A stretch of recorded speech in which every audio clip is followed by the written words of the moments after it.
person, or maybe not. Doesn't look the same today. No, that was You're a little blimp. That was 16 kilos heavier. So I was negative geared, and this was at the point where I hated work. Someone just texted me how good looking I was there. Chubby chops, thanks. So 8 properties, $36,000 negative. One property that was $20,000 positive, thankfully, that was in the mining town that saved us. The income at the time was $120,000. I hated boss. I hated being at work. Had no goals. What do I do, Dimna? Stress will give you a bloated look, somebody's written in. Someone wrote Con the Fruiterer. Oh, you do look like Con the Fruiterer. Oh, dear. What do I do?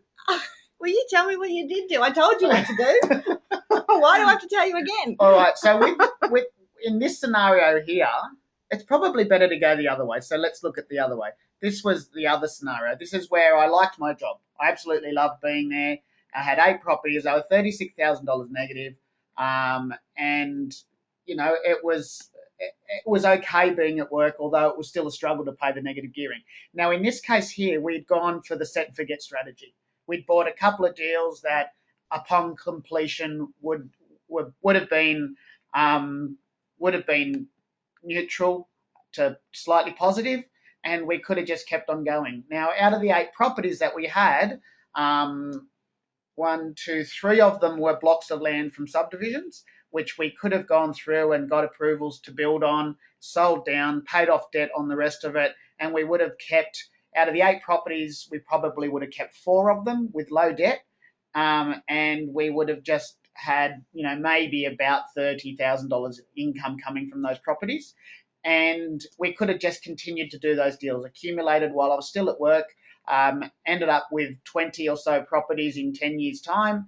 And then when it was time for me to pull the pin at work, I would have sold 10 of the properties. I would have paid my tax on it, would have taken the profit from those, paid down the mortgages on the other 10, which I would have created an absolute instant income simply for the fact that I didn't owe as much money on them anymore.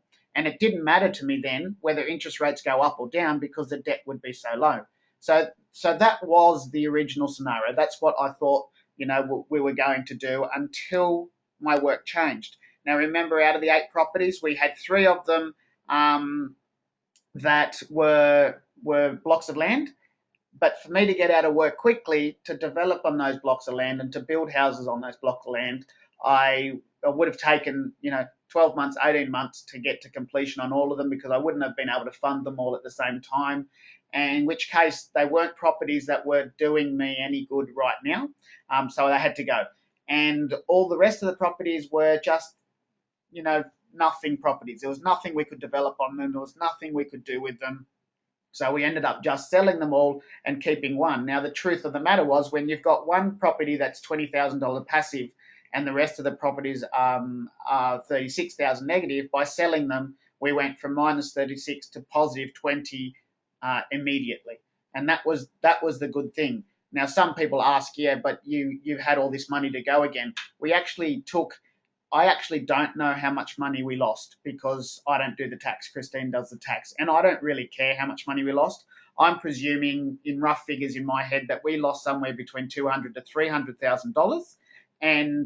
But we still had enough at the end of that to continue moving forward. And that's when we bought Mascot. We did our work on that and it became a positive geared property. And we got our money back plus a bit more, which allowed us to go and do 2 deals. And then from there we continued. So